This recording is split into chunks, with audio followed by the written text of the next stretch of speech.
De Gabriel Garcia Marques, o afogado mais bonito do mundo. Os primeiros meninos que viram o volume escuro e silencioso que se aproximava pelo mar imaginaram que era um barco inimigo. Depois viram que não trazia bandeiras nem mastreação e pensaram que fosse uma baleia. Porém, quando encalhou na praia, tiraram-lhe os matos e os restos de cardume e naufrágios que trazia por cima, e só então descobriram que era um afogado. Tinham brincado com ele toda a tarde, enterrando e o desenterrando na areia, quando alguém os viu por acaso e deu alarme no povoado. Os homens que o carregaram à casa mais próxima notaram que pesava mais que todos os mortos conhecidos, quase tanto quanto um cavalo, e se disseram que talvez tivesse estado muito tempo à deriva e a água penetrado ali nos ossos. Quando o estenderam no chão, viram que fora muito maior que todos os homens, pois mal cabia na casa, mas pensaram que talvez a capacidade de continuar crescendo depois da morte estava na natureza de certos afogados. Tinha o cheiro do mar e só a forma permitia supor que fosse o cadáver de um ser humano, porque sua pele estava revestida de uma couraça de rêmora e de lodo. Não tiveram que limpar seu rosto para saber que era um morto estranho. O povoado tinha apenas umas 20 casas de tábuas com pátios de pedra sem flores, dispersas no fim de um cabo desértico. A terra era tão escassa que as mães andavam sempre com medo de que o vento levasse os meninos, e os poucos mortos que os anos iam causando tinham que atirar das escarpas. Mas o mar era manso e pródigo, e todos os homens cabiam em 7 botes. Assim, quando encontraram o afogado, bastou-lhes olhar uns aos outros para perceber que nenhum faltava. Naquela noite não foram trabalhar no mar. Enquanto os homens verificavam se não havia faltado alguém nos povoados vizinhos, as mulheres ficavam cuidando do afogado. Tiraram-lhe o lodo com escovas de esparto e rasparam a rêmora com ferros de descamar peixes. À medida que o faziam, notaram que a vegetação era de oceanos remotos e de águas profundas. Notaram também que carregava a morte com altivez, pois não tinha o semblante solitário dos outros afogados no mar, nem tampouco a catadura sórdida e indigente dos afogados dos rios. Somente, porém, quando acabaram de limpá-lo, tiveram consciência da classe de homens que eram, e então ficaram sem respiração. Não só era o mais alto, o mais forte, o mais viril e o mais bem servido que jamais tinham visto, senão que, embora o estivessem vendo, não lhes cabia na imaginação. Não encontraram no povoado uma cama bastante grande para estendê-lo, nem uma mesa bastante sólida para velá-lo. Não lhes serviram as calças de festa dos homens mais altos, nem as camisas de domingo dos mais corpulentos, nem os sapatos de maior tamanho. Fascinadas por sua desproporção e sua beleza, as mulheres decidiram então fazer-lhe umas calças com um bom pedaço de vela e uma camisa de cretone de noiva, para que pudesse continuar sua morte com dignidade. Enquanto costuravam, sentadas em círculo, contemplando o cadáver entre ponto e ponto, parecia-lhes que o vento nunca fora tão tenaz, nem o Caribe estivera tão ansioso como naquela noite, e supunham que essas mudanças tinham a ver com o morto.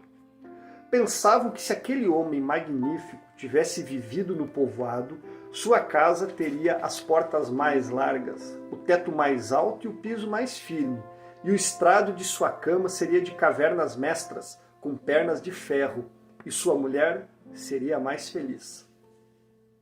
Pensavam que tivera tanta autoridade que poderia tirar os peixes do mar só os chamando por seus nomes, e pusera tanto empenho no trabalho que fizera brotar mananciais entre as pedras mais áridas e semear flores nas escarpas. Compararam-no em segredo com seus homens, pensando que não seriam capazes de fazer em toda uma vida o que aquele era capaz de fazer numa noite, e acabaram por repudiá-los, no fundo de seus corações, como os seres mais fracos e mesquinhos da terra. Andavam perdidas por esses labirintos de fantasia, quando a mais velha das mulheres, que por ser a mais velha contemplara o afogado com menos paixão que compaixão, suspirou: "Tem cara de se chamar Estevão." Era verdade.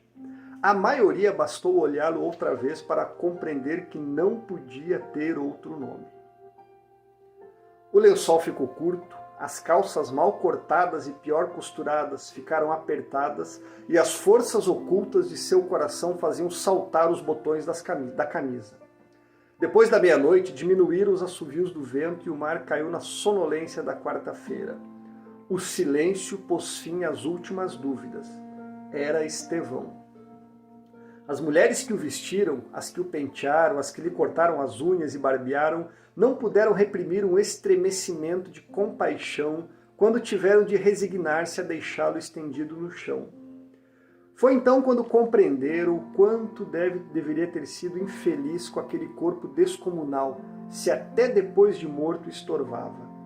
Viram-no condenado em vida a passar de lado pelas portas, a ferir-se nos tetos, a permanecer de pé nas visitas, sem saber o que fazer com suas ternas e rosadas mãos de boi marinho. Enquanto a dona da casa procurava a cadeira mais resistente e suplicava-lhe, morta de medo, sente aqui, Estevão, faça-me favor. E ele encostado nas paredes, sorrindo, não se preocupe, senhora, eu estou bem assim, com os calcanhares em carne viva e as costas abrasadas de tanto repetir o mesmo em todas as visitas. Não se preocupe, senhora, eu estou bem assim, só para não passar pela vergonha de destruir a cadeira, e talvez sem ter sabido nunca que aqueles que lhe diziam, não se vá, Estevão, espere pelo menos até que aqueça o café, eram os mesmos que depois sussurravam, já se foi o bobo grande, que bom, já se foi o bobo bonito. Isso pensavam as mulheres diante do cadáver um pouco antes do amanhecer. Mais tarde, quando lhe cobriram o rosto com um lenço para que não maltratasse a luz, viram-no tão morto para sempre, tão indefeso, tão parecido com seus homens, que se abriram as primeiras gretas de lágrimas nos seus corações. Foi uma das mais jovens que começou a soluçar.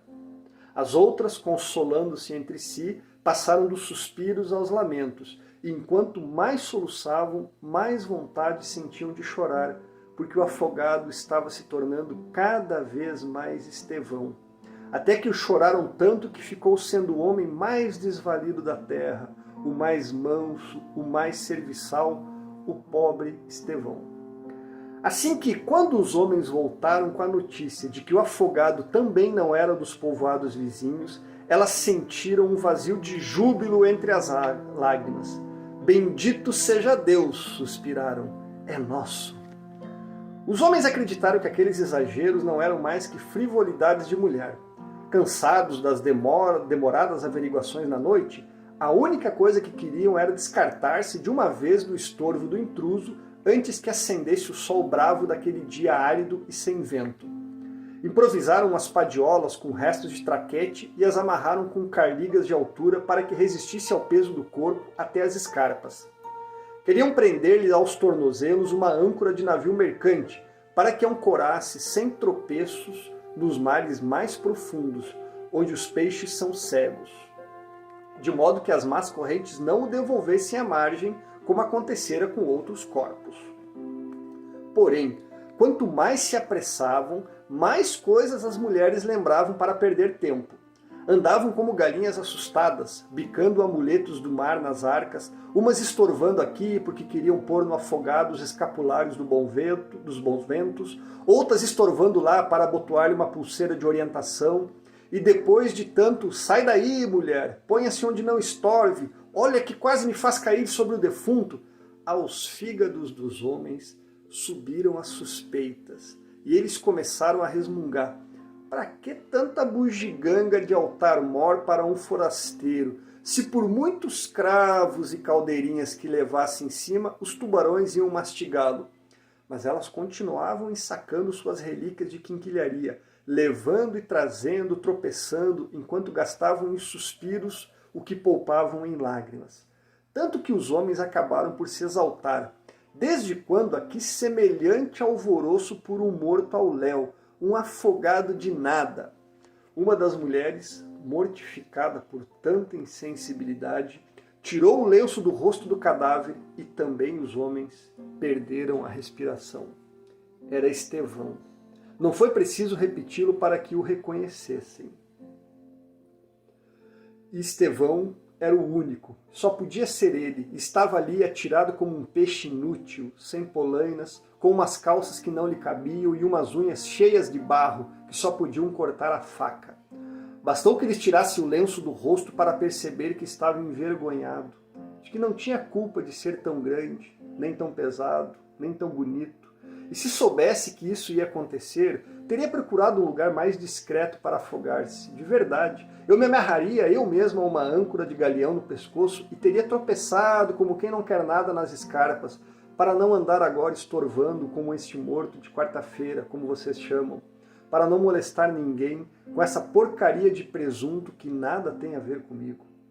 Havia tanta verdade no seu modo de estar, que até os homens mais desconfiados, os que achavam amargas as longas noites do mar, temendo que suas mulheres se cansassem de sonhar com eles para sonhar com os afogados, até esses estremeceram até a medula com a sinceridade de Estevão. Foi por isso que lhe fizeram os funerais mais esplêndidos que se podiam conceber para um afogado enjeitado. Algumas mulheres que tinham ido buscar flores nos povoados vizinhos voltaram com outras que não acreditavam no que lhes contavam. E estas foram buscar mais flores quando viram o morto e levaram mais e mais até que houve tantas flores e tanta gente que mal se podia caminhar. Nas últimas horas, doeu-lhes devolvê-lo órfão às águas e lhe deram um pai e uma mãe dentre os melhores. E os outros se fizeram seus irmãos, tios e primos, de tal forma que através dele todos os habitantes do povoado acabaram por ser parentes entre si. Alguns marinheiros que ouviram o choro à distância perderam a segurança do rumo, e se soube de um que se fez amarrar ao mastro maior, recordando as antigas fábulas de sereia. E enquanto se disputavam o privilégio de levá-lo nos ombros pelos declives íngremes das escarpas, homens e mulheres perceberam pela primeira vez a desolação de suas ruas, a aridez de seus pátios, a estreiteza de seus sonhos, adiante do esplendor e da beleza do seu afogado. Jogaram-no sem âncora, para que voltasse se quisesse e quando quisesse, e todos prenderam a respiração durante a fração de séculos que demorou a queda do corpo até o abismo. Não tiveram necessidade de olhar-se uns aos outros para perceber que já não estavam todos, nem voltariam a estar jamais.